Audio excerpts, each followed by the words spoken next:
Bonjour, voilà le servo-frein que nous allons parler.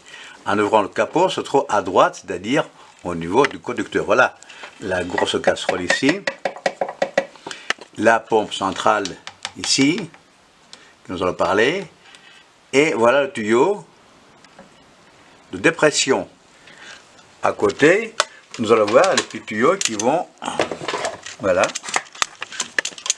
les petits tuyaux qui vont au niveau des freins, ici. On va voir la suite comment ça marche à l'intérieur.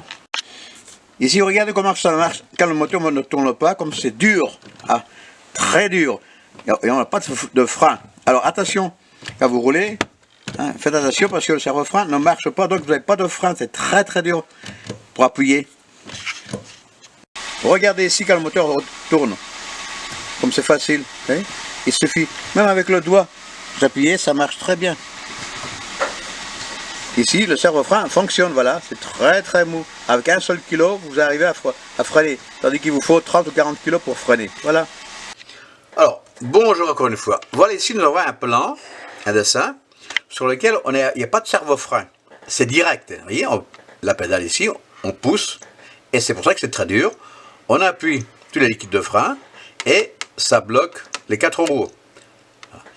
Si on voit un deuxième dessin sur lequel il y a un servo-frein. Ici, il y a un servo-frein. Voilà.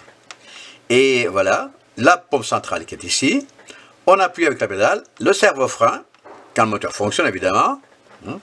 Son rôle, c'est quoi? C'est d'aider, de nous aider, de sorte que d'appuyer avec un seul kilo, avoir un freinage correct. S'il n'y avait pas ça, il aurait fallu presser de 30 ou 40 kilos très fort et avoir un freinage correct. Voilà, et donc on va voir la suite, comment fonctionne à l'intérieur. Ici, nous avons une coupe d'un servo-frein. Regardez qu'est-ce qui se passe. Ici, c'est la partie métallique qui couvre le toit à l'intérieur. Au milieu, il y a une membrane qui se trouve ici, élastique, qui fait tout le tour, qui est bloquée aux extrémités, ce qui sépare cette partie-là en deux. Cette partie-là à gauche et l'autre à droite. Au milieu, nous avons un gros piston. Et ici, l'axe du pédale. Ici, nous avons, quand la pédale se trouve position neutre, c'est-à-dire qu'on n'appuie pas. Ici, on voit le petit tuyau qui va vers la dépression. On a vu que ce tuyau-là, il va, quand le moteur fonctionne, qu'est-ce qui se passe? Il aspire de l'air, ici, et il fait le vide. Et on a dit que la membrane qui se trouve ici ne communique pas avec la chambre à droite. Ici, nous avons un ressort qui pousse à droite le tout. Et ici, nous avons de l'air, mais l'air atmosphérique ne peut pas rentrer parce que ici, c'est fermé. Alors, nous allons voir maintenant comment fonctionne quand le moteur fonctionne. Et nous avons, oh, flûte, nous appuyons le frein. Ah, alors, voilà l'image.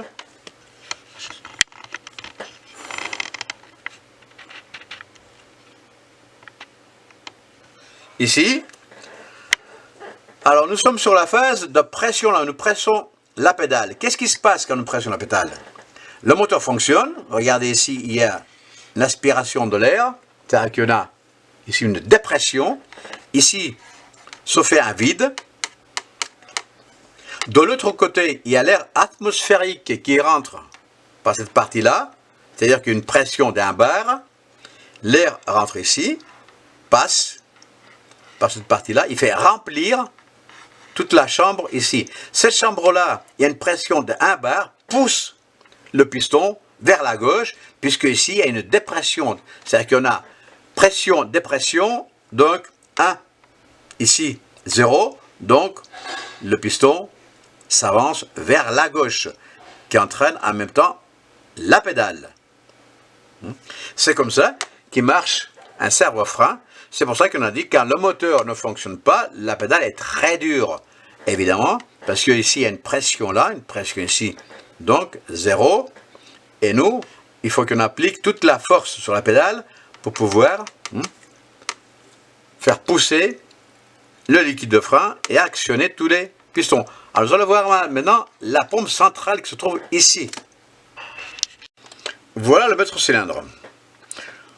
Cet axe-là est celui-ci. Quand on pousse la pédale, vous voyez l'axe qui va, et c'est celui-ci. On pousse la pédale, on pose le liquide de frein. Ici nous avons le réservoir de liquide de frein.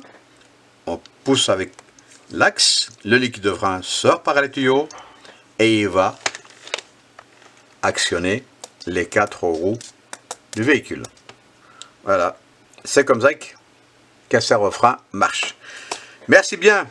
Encore une fois, n'oubliez pas, ça sert à rien, mais c'est toujours utile de vous inscrire pour la prochaine vidéo. Écoutez les gars, inscrivez-vous, parce que pour nous c'est très bien. Ça nous pousse à monter des vidéos et à montrer quelque chose. Et c'est utile. Donc, inscrivez-vous pour les prochaines vidéos. N'oubliez pas surtout. Allez, au revoir. Salut.